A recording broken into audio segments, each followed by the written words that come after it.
이름도 모르고 얼굴도 모르는 사람을 위해서 수고한다는 것은 쉬운 일이 아닙니다. 그런데 때때로 그것이 가능합니다. 그렇게 수고할 만한 가치가 있다고 생각될 때는 가능합니다. 이것을 오늘 사도 바울은 이렇게 말했습니다. 세 지역의 교회가 나와 있습니다. 하나가 너희라고 하는 골로새 교회가 나와 있고, 라오디게아라는 라오디아 교회가 나오고요. 무릇이라고 할 때 그 무릇이 담고 있는 게 히에라볼리 교회라고 보는 겁니다. 이 생명부지의 사람들을 위해서 얼마나 힘쓰는지 라고 얘기를 합니다. 사도 바울이 힘쓰는 것은 무엇이냐면 그들을 위해서 진실하게 간절하게 중보기도 해주는 것이고, 그리고 영적 전쟁을 대신 치러주는 겁니다. 왜 그랬을까요? 왜 만난 적도 없고 본 적도 없는 그들을 위해서 이렇게 얼마나 힘쓰는지라고 표현할 만큼 힘을 쓸까요? 그 이유는 하나님의 비밀 때문에 그렇습니다. 그 비밀이 너무 소중하기 때문에 그 얘기를 하고 있는 겁니다. 성령께서 깨닫게 하실 때 깊이 있는 영적인 심오한 지혜까지 알게 하시고 그 풍성함에 거하기를 원하는 마음을 갖습니다. 이런 모든 것의 결정적인 게 뭐냐면 하나님의 비밀도 알았으면 좋겠다는 건데, 그 하나님의 비밀이 그리스도라는 사실이에요. 주께서 문을 두드리고 있습니다. 너희들에게 그리스도가 없다면, 너희 삶의 중심에, 교회의 중심에 그리스도가 없다면 너희들의 신앙은 미지근해질 거야.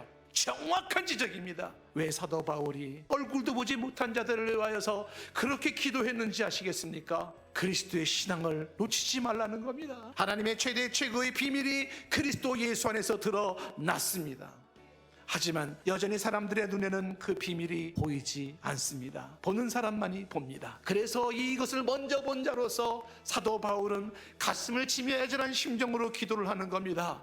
왜 그리스도가 하나님의 비밀일 수밖에 없는가? 이것이 왜 이렇게 중요한 부분인가?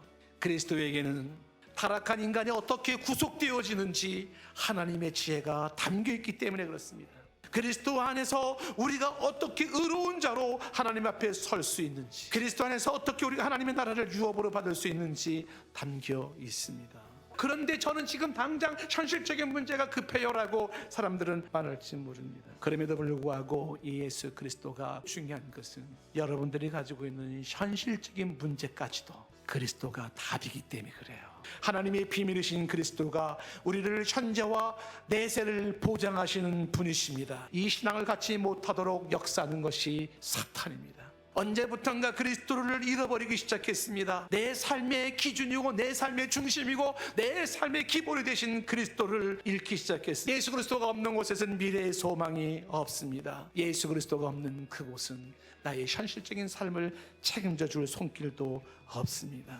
영원전부터 하나님의 놀라운 비밀, 그 하나님의 구원은 인류를 향한 구원 계획이었고, 그것은 오직 예수 그리스도를 통해서만 이루어지는 것입니다. 이것이 견고하게 설 때 골로새 교회가 건고히 설 수 있고, 라우디아 교회가 건고히 설 수 있고, 히에라볼리 교회가 건고히 설 수가 있게 되는 겁니다.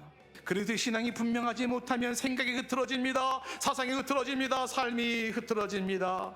그래서 흐트러지지 않는 질서 있는 그 모습이 기쁘고, 그리스도를 믿는 너희 믿음이 굳건한 것을 기쁘게 봄이라고 말합니다. 그리스도의 신앙이 분명한 이 모습이 기쁜 것은 사도 바울만의 문제가 아닐 겁니다. 하늘의 아버지의 기쁨이기도 합니다. 그리스도의 신앙은 이 세상의 참 기쁨입니다. 하나님의 놀라운 비밀은 예수 그리스도입니다.